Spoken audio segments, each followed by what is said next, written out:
Bonjour tout le monde. Alors aujourd'hui une petite vidéo pour vous donner des informations et puis pour vous aider à aller en chercher. Allez, c'est parti. Bonsoir Baptiste. Ce constat sur les dividendes, on le doit à une étude américaine. Que dit-elle précisément cette étude, Baptiste? Eh bien, elle dit que les 1200 plus grandes entreprises cotées dans le monde ont versé 463 milliards d'euros de dividendes à leurs actionnaires au deuxième trimestre 2019. C'est un montant historique et une augmentation utile chez nous. En France, eh bien, si les sociétés européennes sont très prudentes avec une chute des dividendes sur le vieux continent de 5,3%, c'est pas le cas en France. En France, les dividendes ont progressé de 3,1% au deuxième trimestre 2019. Cela fait 46 milliards d'euros versés, 10% des dividendes versés dans le monde. La France est donc bien championne d'Europe, comme vous le disiez. Alors, petit complément d'information. Donc, comme vous le voyez, c'est des chiffres sur les montants versés au deuxième trimestre dans le monde. 460 milliards d'euros dans le monde, dont 46 milliards rien qu'en France. Donc, c'est énorme. Deuxièmement, c'est que c'est des versements qui ont été faits en dividendes aux actionnaires. On continue. Les sociétés françaises sont donc si bien placées? Oui, regardez le top 10, il est très intéressant. Les 10 meilleurs payeurs, donc. Alors, le meilleur payeur n'est pas français, c'est Rio Tinto, c'est un groupe minier anglo-australien. C'est un PDG français à la tête. Peut-être qu'il faut s'en réjouir. En tout cas, il y a 3 groupes français qui sont dans ce top 10 et c'est quand même notable. Vous voyez qu'il y a Sanofi, 4e meilleur du monde, premier français. Vous avez aussi BNP Paribas et Total, 10e qui ferme la marche. Ce top 10, il a distribué 44 milliards d'euros à ses actionnaires. Là aussi, c'est 10% du total versé dans le monde. Alors, là, on va aller compléter les informations. Donc, vous avez vu là le classement des 10 plus grosses entreprises en France qui ont versé, des 10 plus grosses entreprises en Europe qui ont versé des dividendes à leurs actionnaires. 44 milliards. Ces 10-là ont versé 44 milliards sur 46 milliards. C'est énorme. Dedans, il y a 3 Français, d'accord. Mais si on regarde de plus près, vous avez Nestlé, je vous le dis en passage, premier groupe agroalimentaire du monde. Ils sont 30e des plus grandes sociétés du monde. Donc, comme quoi la bouffe, c'est pas parmi ce qui rapporte le plus d'argent. Ils sont que 30e au classement mondial, premier groupe agroalimentaire du monde. Mais surtout, vous avez une banque russe, SBR Bank, Allianz, Assurance Vie. Il y en a 5 groupes financiers. BNP Paribas, HSBC, et là vous avez la banque italienne qui s'appelle Intesa San Paolo. On va voir ça de plus près. Et donc 3 Français, et vous avez Sanofi, Total, Daimler. Voilà pour ces 10. Rio Tinto, comme il l'a dit, est un groupe minier. Maintenant, regardez, on va aller voir de plus près qui sont les actionnaires. Vous allez sur Internet, vous tapez le nom de l'entreprise, Wikipédia, et vous avez à droite un récapitulatif des infos, et en bas, quand vous descendez, il y a marqué actionnaire. Là, vous remarquez, donc c'est des gros actionnaires, c'est pas des particuliers. BlackRock. On va aller sur le deuxième, Nestlé, actionnaire, BlackRock, etc.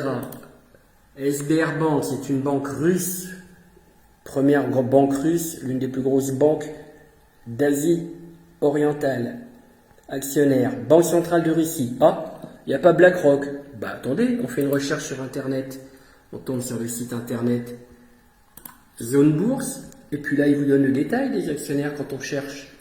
Et là on retrouve des noms que vous devez connaître: Vanguard, JP Morgan, Norges Bank Investment, donc ça, Investment Management, c'est un fonds souverain norvégien, le plus gros du monde, lui encore. BlackRock est la plus grosse société mondiale de gestion d'actifs et d'investissement, qui est américaine.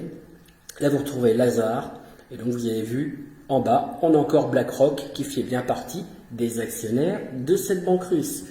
Et quand on fait toutes les entreprises, Sanofi, il y a marqué actionnaire L'Oréal, mais quand on creuse, vous avez encore sur Zone Bourse, vous tombez sur des infos sur Internet, Sanofi, je vous montre la date, 3 juillet 2019, un avis publié ce matin par l'autorité des marchés financiers relaie la déclaration selon laquelle BlackRock a franchi le seuil de 5% du capital de Sanofi. Voilà. Vous l'avez en direct. Et c'est tout récent. Vous voyez, BlackRock, c'est énorme. Ils sont partout. Vous pouvez chercher. Je prends toujours dans le classement qui était donné. Alliance. Regardez. On descend. Actionnaire BlackRock. Alliance, donc vous connaissez bien. Là, on va encore sur BNP Paribas. On descend. Actionnaire BlackRock. 5,1%. Je les fais tous pour vous montrer. C'est facile à trouver. HSBC. On descend.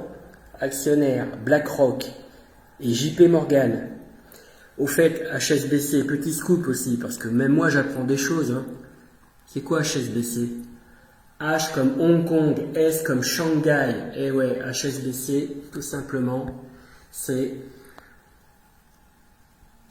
une banque chinoise qui est liée effectivement à l'évasion fiscale depuis quelques années. Hong Kong, vous comprenez pourquoi on s'intéresse autant à Hong Kong en Europe et qu'on défend Hong Kong. Ils se font énormément d'argent à Hong Kong, HSBC. C'est donc Hong Kong et Shanghai. Il fallait le savoir. Voilà, c'est possédé par... Le siège est en Angleterre. Tout simplement. Et on continue. Vous avez Daimler, les voitures allemands, actionnaires. Renault, Nissan, Geely. Ah bon, il n'y a pas BlackRock? Petite recherche, vous connaissez, et je vous le montre. En veux-tu, en voilà. Ici, la liste des actionnaires. Et on retrouve, si vous regardez ligne par ligne, bon, il y a du Koweït, Vanguard Group, Norges, le fonds souverain norvégien, Renault, Nissan et BlackRock qui est encore là. Ah, il y a 2 lignes BlackRock. D'accord, donc en fait, il y a plus de 2,6% détenus par BlackRock. Pour Daimler, on continue. La banque italienne Intesa Sanpaolo, qui est une énorme banque italienne, la plus grosse. Et oui, vous ne connaissez pas, moi non plus. Pas d'actionnaire, évidemment, on voit rien. Il n'y a rien de donné. Je me dis, c'est quoi ça? C'est le Vatican, quoi. On fait des recherches, regardez. Là, vous tombez par terre. BlackRock veut prendre une part. Là, l'article, il date de quand? Juin 2018. BlackRock veut prendre une participation de 30% dans l'unité de gestion d'actifs d'Intesa Sanpaolo. 30% d'actifs. Regardez l'article comme il est rédigé, vous tombez par terre. BlackRock, premier gestionnaire d'actifs dans le monde, est en négociation avec des responsables d'Intesa et espère prendre une part de sa filiale de gestion Eurizon, a déclaré l'une des personnes. BlackRock est le candidat naturel pour Eurizon. Ils prendront participation et l'utiliseront comme un cheval de Troie pour se connecter à leur système informatique et contrôler l'aspect opérationnel de l'affaire. Selon la source, BlackRock considère cet accord comme une acquisition stratégique et non comme un investissement passif. Acquisition stratégique. BlackRock et Intesa Sanpaolo ont tous deux refusé de commenter. Voilà qui est BlackRock, et là c'est marqué sur un site boursier, financier. Et il nous explique que c'est un investissement stratégique. pour avoir un cheval de Troie. No comment. Alors évidemment, la banque italienne, quand on regarde toujours le détail qu'on retrouve toujours sur Zone Bourse, vous retrouvez qui? Voilà, c'est un peu plus haut, pardon. Vanguard encore, JP Morgan, BlackRock, 3 lignes de BlackRock. Voilà, et on termine, puisque je vous avais dit le classement des 10. Dernier, c'était Total. Total, regardez la belle photo pour ceux qui connaissent Paris La Défense. Et on descend. Et les actionnaires. BlackRock, 6,3% pour Total. Voilà, vous voyez un petit peu le phénomène. Je terminerai avec ce qui était dit sur une autre partie de la vidéo. Donc là, c'est des recherches que je faisais sur le fonds souverain norvégien. C'est quand même une info qui est intéressante. Ils ont quand même doublé de taille en 3 ans. Le plus gros fonds souverain du monde a doublé de taille en 3 ans. D'accord? L'article date de mars 2015. Voilà ce qui se passe actuellement. Ok? Et maintenant, je vais vous mettre la fin de l'émission juste parce qu'il y avait d'autres informations importantes. Regardez. Alors, c'est très important parce que là, il y a une petite arnaque. C'est pour ça que je tenais vraiment à faire cette vidéo. C'est choquant, mais je suis là pour démystifier un bobard ou une manipulation qui est faite. Donc là, la question, c'est effectivement d'où viennent ces dividendes. Ils viennent des bénéfices. Pas du chiffre d'affaires, hein, du bénéfice que fait une entreprise, qui est réparti en dividendes, en investissement et en salaire, et en prime pour les salariés ou en actionnariat d'entreprise s'il y en a. D'accord? Regardez ce qu'ils vont dire. La question, c'est il va où ce pognon de dividendes? Où il va? Regardez ce qu'ils répondent. Eux, ils expliquent d'où ça vient. Qu'en est-il des salariés? Est-ce que dividende record égale hausse des salaires? Alors là, non, c'est pas lié. Mais regardez, c'est intéressant. En 2018, les entreprises du CAC 40 ont créé 373 milliards d'euros de richesse, de valeur ajoutée. L'Institut libéral Molinari s'est intéressé à savoir où va toute cette richesse. Eh bien, les premiers bénéficiaires, ce sont les salariés. Ce sont les salariés avec 265 milliards d'euros.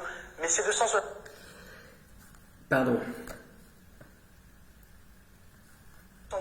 milliards d'euros se traduisent de plusieurs sortes, en salaire, en prime, en protection sociale, en retraite aussi, en épargne salariale ou encore en actionnariat salarié. C'est un vrai scandale ce qu'ils viennent de faire. On parle de dividendes et eux, ils parlent des salariés comme si c'était eux qui pompaient tout l'argent. C'est ridicule et c'est même de la désinformation. Ça n'a rien à voir avec les salaires. La seule chose qui est intéressante ici, c'est éventuellement ce qu'on appelle l'actionnariat. S'il y a des salariés qui ont des dividendes ou éventuellement des primes, on parle de la répartition des bénéfices. Les salaires ne rentrent pas dans le bénéfice. C'est un scandale de dire ça. La richesse est vraiment créée par des salariés, et donc la moindre des choses, c'est qu'ils soient payés. Eux, ils présentent ça comme si, en plus, les salariés, ils se gavaient. Comme quoi, dans la mentalité libérale, vous avez bien entendu le think tank qui s'appelle Molinari, qui a fait cette étude-là avec ces chiffres-là qu'on voit dans leur imaginaire. S'ils pouvaient se passer des salariés, ça les arrangerait parce que eux, ils regardent ça, ils disent putain, on a payé 265 milliards d'euros de salaire, ça fait chier, c'est de l'argent qu'on n'a pas dans la poche. C'est quand même choquant. Alors maintenant, et je vous terminerai avec ça, évidemment, Oxfam avait fait une étude en 2018 qui montrait que les entreprises françaises donnaient la priorité à leurs actionnaires plutôt qu'à leurs salariés pour reverser les bénéfices. Et il s'est marqué en dessous, la France est le pays au monde où les entreprises cotées en bourse reversent la plus grande part de leurs bénéfices en dividendes aux actionnaires. Et le schéma, je vous l'ai fait en plus gros. Et oui. Désolé si l'image est un peu floue.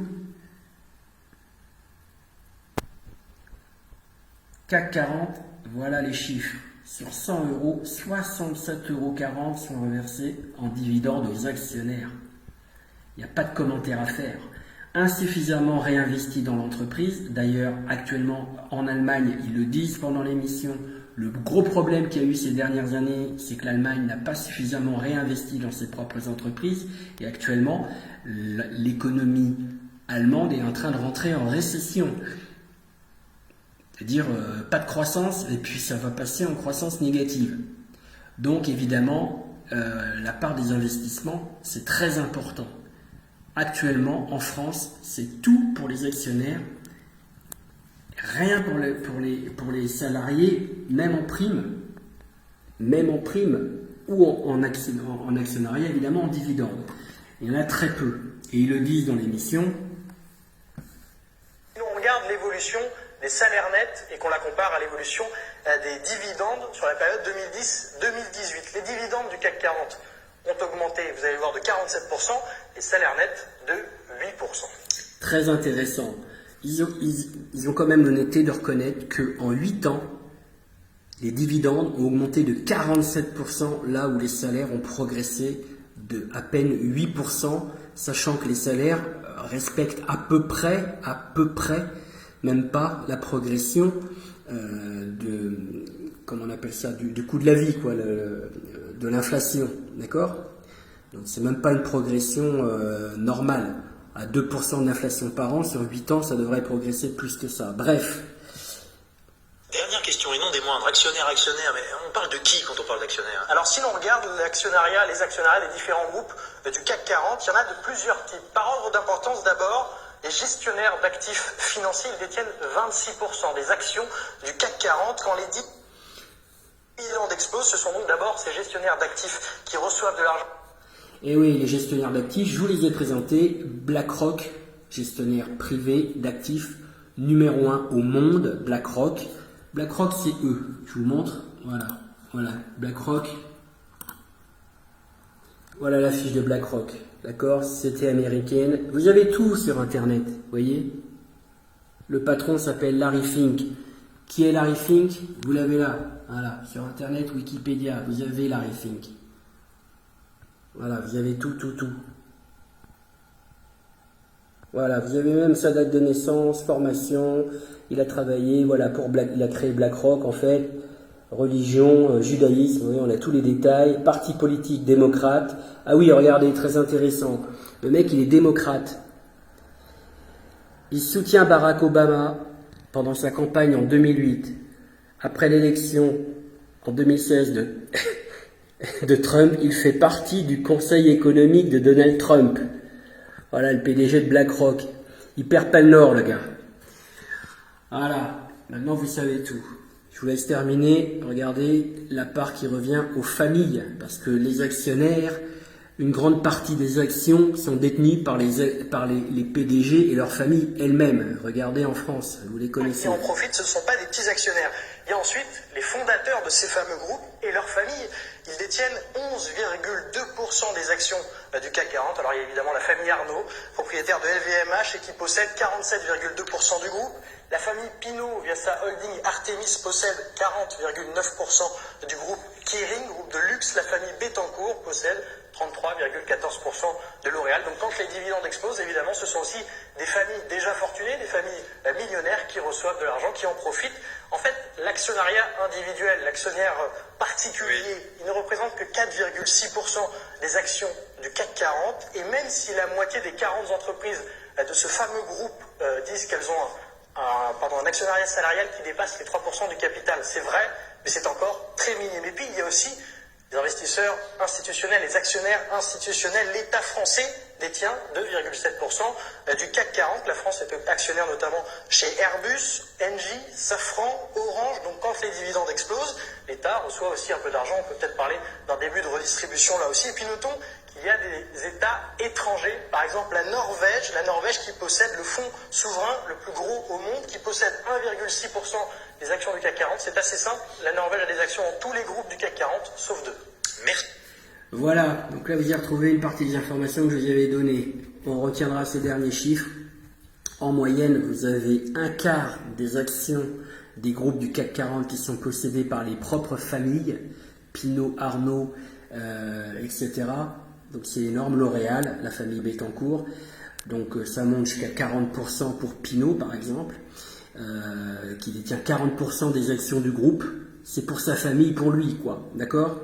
L'État français, en comparaison, vous faites la comparaison sur le CAC 40, en moyenne, ils ont 2 et quelques pourcents, l'État français. 1,6% qui est détenu en moyenne dans le CAC 40 par, il détient 1,6% des actions du CAC 40, c'est le fonds souverain norvégien dont je vous parlais. Et pour les salariés, qui essayent d'avoir un peu d'argent par la bourse et par leurs actions, ça représente que 2 et quelques % pour les salariés. Voilà. La vidéo est un peu longue, mais au moins j'ai essayé de concentrer un maximum d'informations. Vous voyez, il y a des informations, vous pouvez aller les chercher. Maintenant, vous connaissez des groupes comme BlackRock, donc vous connaissiez Goldman Sachs, vous connaissiez JP Morgan, maintenant vous connaissez BlackRock, vous connaissez ce fonds norvégien qui s'appelle, le nom exact, bon j'ai oublié, je l'ai plus, bref, vous le retrouverez. Voilà un petit peu, vous êtes un peu plus informé et vous avez vu un petit peu la manipulation qui est faite avec cette confusion volontaire qui a été faite là dans l'émission, vous l'avez vu, entre ce qu'on va appeler le chiffre d'affaires, la richesse créée.